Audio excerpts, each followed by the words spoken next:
Okay, this is lesson 7. And after this, we are going to be finished with the blue book. And we'll move on to the next book after this. But by the end of this, if you've really been paying attention and been memorizing what I've asked you to memorize, you're actually going to know the vast majority of the grammar of the Syriac language. So it's not a very big language, grammatically speaking. And you're going to see, again, the causative is going to be really using a lot of the same endings and beginnings that you already know. The scholastic causative state, you've already learned what a causative is earlier in this book in the Chaldean Grammar. But if you just want a reminder, the causative is where you take the root, and once you put it into the causative form, the meaning becomes you are causing some other being, someone else, to do that verb. So in Chaldean, it's ariq is to run, ma'riq is to make somebody run or to chase them. And athe is to come, methi means to bring, so to cause something to come. That's what the causative means.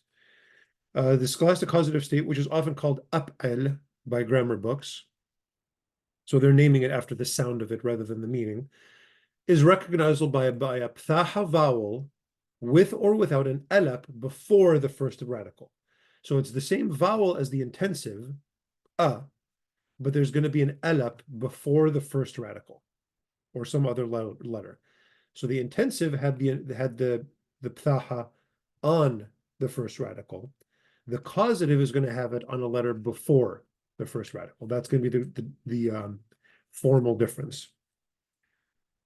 So let's take a look. Here's the present tense. To hand over. This is more to give the conjugation. Don't worry about the meaning here. So meshlim na. So instead of qatalna, which is the basic, qatalna, and instead of mqattalna, it's meshlim na. So the regular form would be shalim na. The intensive would be mshallim na. The causative is meshlim na. So what's the difference? This vowel is on this meme instead of on the sheen. If it's on the sheen, then it's the intensive.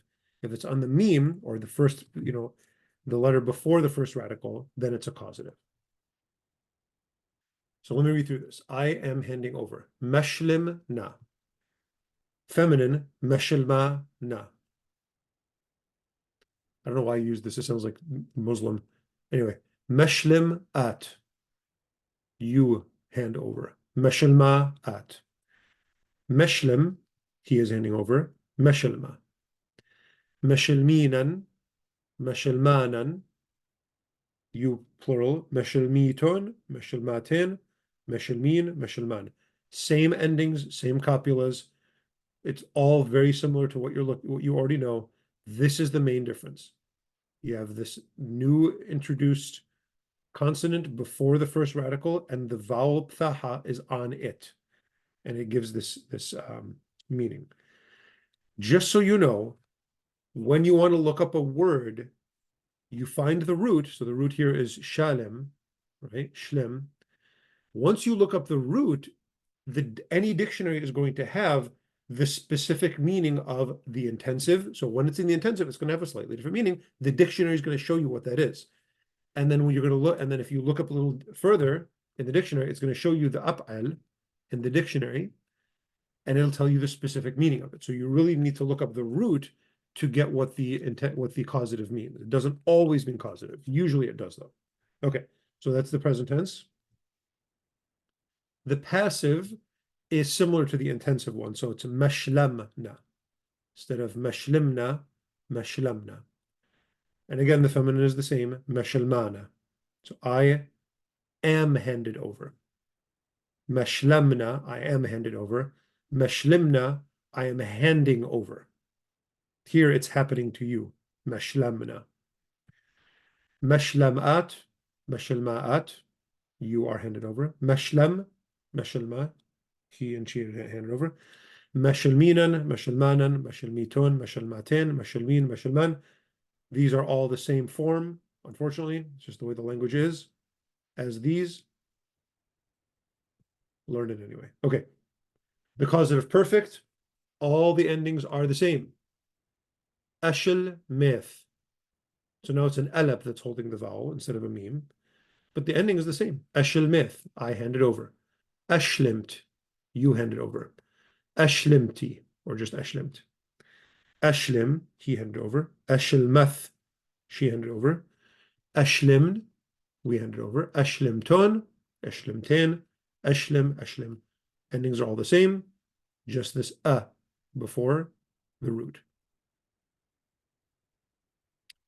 The perfect passive, this is a little bit of a kind of specialized form. Instead of if, it actually is two taus in a row that are both hard. So this actually, I think that this sounds really cool. So if you want to say, I was handed over.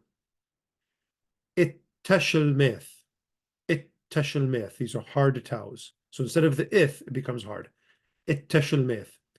It teshlemt. You were handed over. It teshlemti. It teshlem. He was handed over. This will be it teshelmeth. I forgot to type it out. It teshelmeth.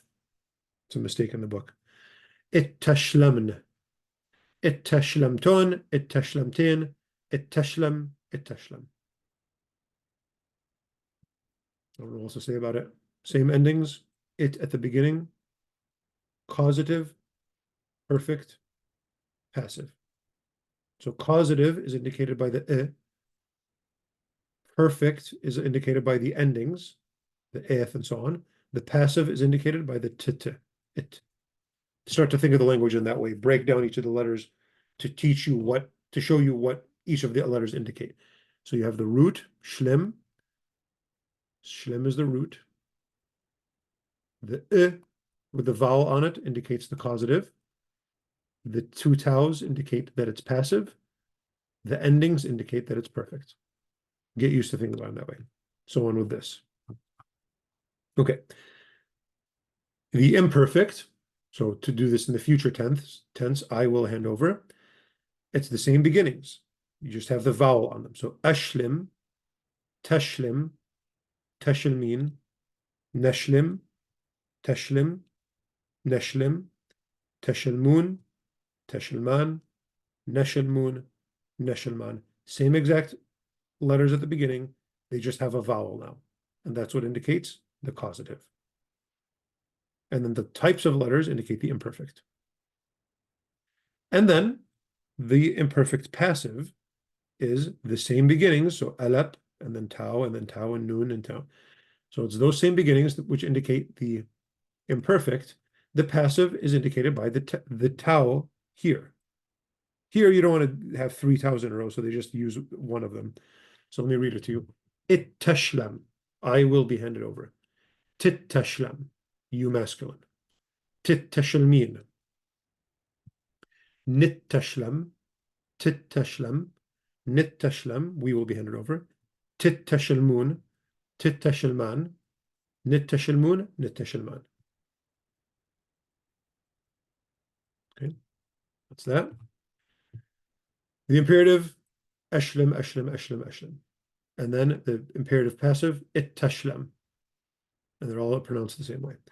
And then mashlamu is to hand over. Mit tashlamu is to be handed over. Again, go grab some verbs, stick them into this pattern, practice, let it really soak in. You should be fine. Real quick, not quick, but well, maybe it probably will be quick. One final note before we finish this book. Object endings. Transitive verbs are often combined with object endings taking the place of the objective pronoun lemed. So for example, if you want to say I killed him, qatleth is I killed, le is him. Qatleth le.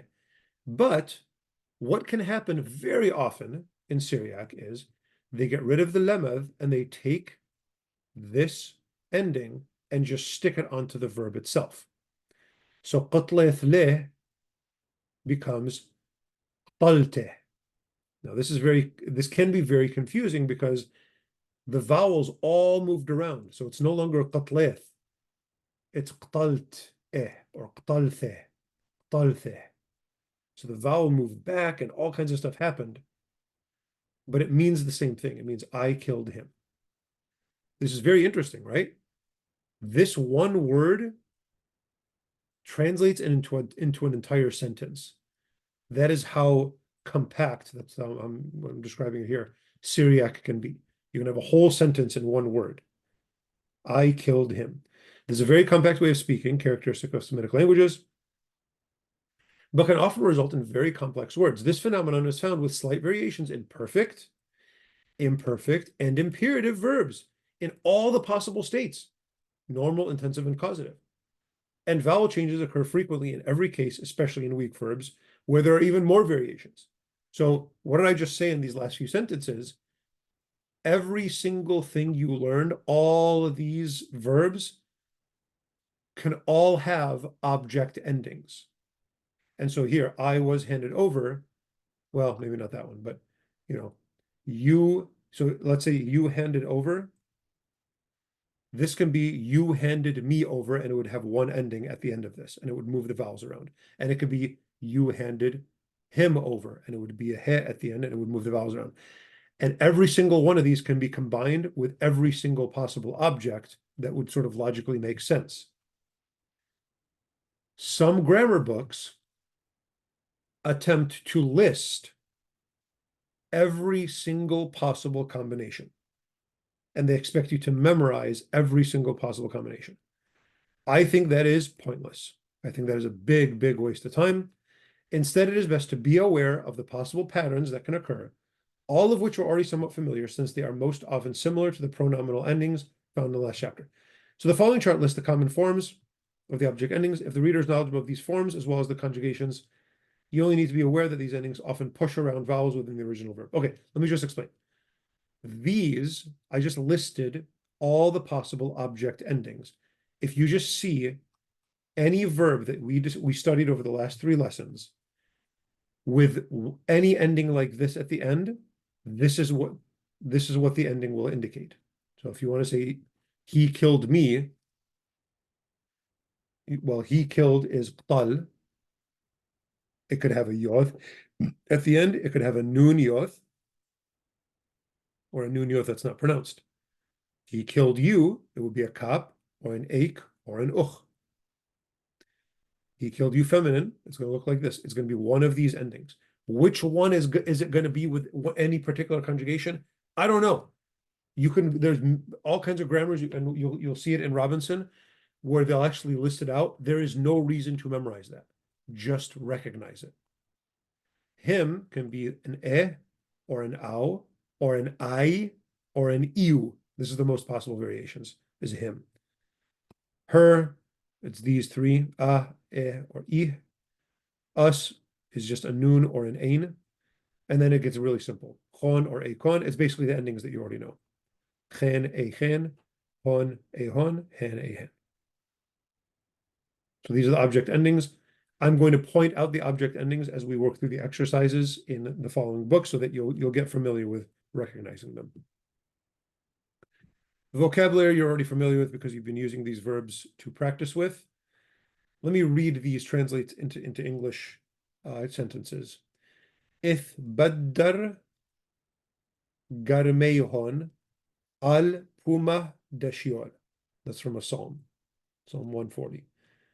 So ith baddar, so this is the passive.